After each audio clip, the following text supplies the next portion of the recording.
Friends అందరికీ నమస్తే. అందరూ ఎలా ఉన్నారు? అందరూ బాగున్నారు. చూడండి, చింతకాయలు, కిలో చింతకాయలు అనమాట. ఇవి కిలో చింతకాయలకి ఎంత ఉప్పు వేయాలి, ఎంత పసుపు వేయాలి, ఎలా తొక్కాలి ఏంటి అనేది నేను చూపిస్తాను. ముందుగా శుభ్రంగా కడిగి ఆరపెట్టుకున్నాను అనమాట. ఇదిగోండి గొల్ల చింతకాయలు చూపిస్తాను.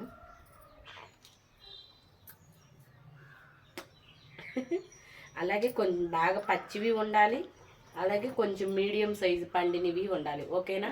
3 రకాలు కలిపి పచ్చడి చేయాలి. ఎలా చేస్తాను ఏంటి అనేది మీరు చూద్దాం. ముందుగా ఇలా ఏనలు తీసేసుకోవాలి ఫ్రెండ్స్. ఇలా ఏనలు తీసుకుని నేను నిన్నే కడిగి శుభ్రం చేసి ఇలా పెట్టుకోవాలి.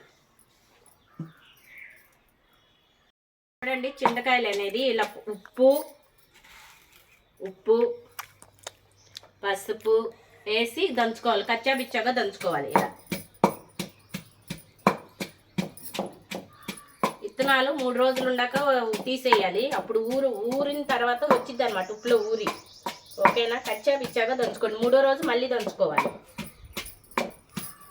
ఇదంతా నేను దంచేసాను. ఇంకో ఏనులో ఇవన్నీ 3 రోజుల తర్వాత వస్తాయి అసలు దంచుతుంటే. మనకు ఇప్పుడే వచ్చేసింది.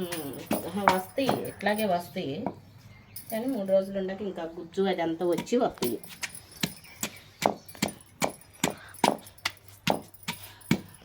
అట్లాగే కదుపుతా ఉంటావు. కదుపట్లానేమి చూసారు కదా? ఇలా దంచిన దాన్ని ఏం చేస్తారంటే ఇలా వేసేయండి.